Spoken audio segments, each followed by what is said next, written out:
Illegal business.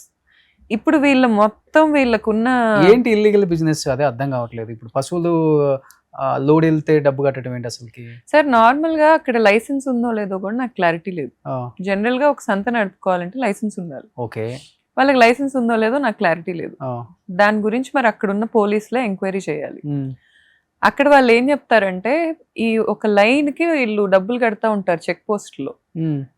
Check post లో డబ్బులు కట్టి అక్కడి నుంచి ఏది పాస్ అయినా కూడా వాళ్ళకి డబ్బులు ఇవ్వాలి. చెక్ పోస్ట్ దగ్గర వీళ్ళ మనుషులు ఉంటారు. ఇప్పుడు మహారాష్ట్ర బండ్లో ఆ హైవే మీద పాస్ అవుతాయి కదా, ప్రతిదీ వీళ్ళకి డబ్బులు కట్టే నడవాలి అక్కడి నుంచి. వీళ్ళకి డబ్బులు కట్టాలి. వీళ్ళకేం సంబంధం? ఇంకా నాకు ఎంత పెద్ద దందా సార్. ఇప్పుడు గేదెలు పశువులు అనేవి అక్కడి నుంచి పాస్ అయితే వీళ్ళకి డబ్బులు కట్టాలి. ఓకే, ఏ టోల్ దగ్గర అయినా ఆ చెక్ పోస్ట్ వీళ్ళకి ఉంటాయి సార్. ఆ లైన్ కి వీళ్ళకి ఒక ఇది ఉంటది, ఈ లైన్ మాది అని. వీళ్ళదే పెద్ద పశువులు సంత ఉన్న వాటిలో. లీగల్ గా బిజినెస్ మినిస్టర్ గారిని అడుగుదాం ఒకసారి.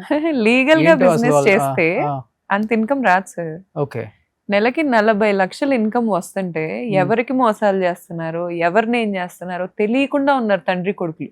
ఎప్పుడు స్టార్ట్ అయింది ఈ బిజినెస్ వాళ్ళది? నా పెళ్ళయ్యాకే స్టార్ట్ అయింది అంటారు సార్ వీళ్ళు చెప్పడం అయితే. మా ఇద్దరు పెళ్ళైన తర్వాతే ఇంత నడుస్తుంది అంటారు. వాళ్ళు నిజాలు చెప్తారని నేను అనుకోను.